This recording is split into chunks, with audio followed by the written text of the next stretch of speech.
I've been a fan of the ocean for a long, long time, and living here at Galveston Island, it can be fun to use some things that are ocean related to talk with our children and to work about playing with one another and imagining things and doing motions and actions and all those kind of fun things.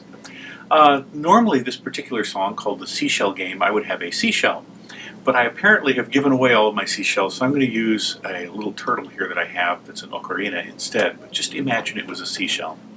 Imagine also that we were all sitting in a big circle, because this is a circle passing game. It's probably not suitable for the youngest of children, the pre-K kids. You might want to use something that's a little less fragile than a seashell when you hand things to them. The idea behind this one is to get everyone on the same beat, moving at the same time. And so you establish the song. Simple little song. Seashell, seashell, sing a song to me. Sing about the ocean, tell me about the sea. What do you see? Well, as they're passing it along, seashell, seashell, sing a song to me. The shell travels around the circle.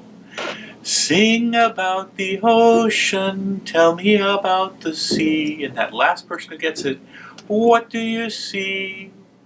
Gets to say what they see. I see a shark. What does it do? And they get to make a motion. And everybody gets to make the same motion. And then the shell goes on to the next person. Seashell, seashell, sing a song to me. Sing about the ocean, tell me about the sea. What do you see? Now you've got several nice little intervals going there. Bum bum bum bum bum ba dum ba dum.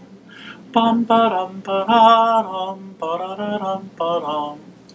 Not all the children will match pitch perfectly, but that's okay. Elementary music educators understand that not every child is going to be able to match pitch. But those are some easy pitches to match. Those are not terribly hard ones. One of the interesting things I find in that is it's a 6/8 compound meter, which when you start trying to explain that to older students, they get really confused, and in high school you can get just blank stares. But if you sing that with little kids, they get it right away. Ba-da-da-da, ba-da, ba-da-da-da. They have no real problem, so long as you don't, in singing that. It seems perfectly natural to them. So what are some of the things you might see? Well, you might see a big shark. You might see a fish. I had a student develop one time, this was her fish. And that was the gills of the fish with the water going through. Kids are incredibly creative. Let them do what they want.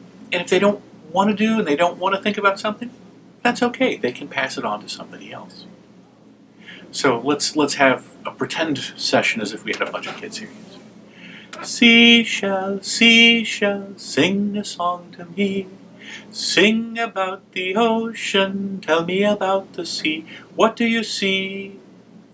I see a whale. What does it do? Seashell, seashell, sing a song to me. Sing about the ocean, tell me about the sea. What do you see? I see a ship. What does it do?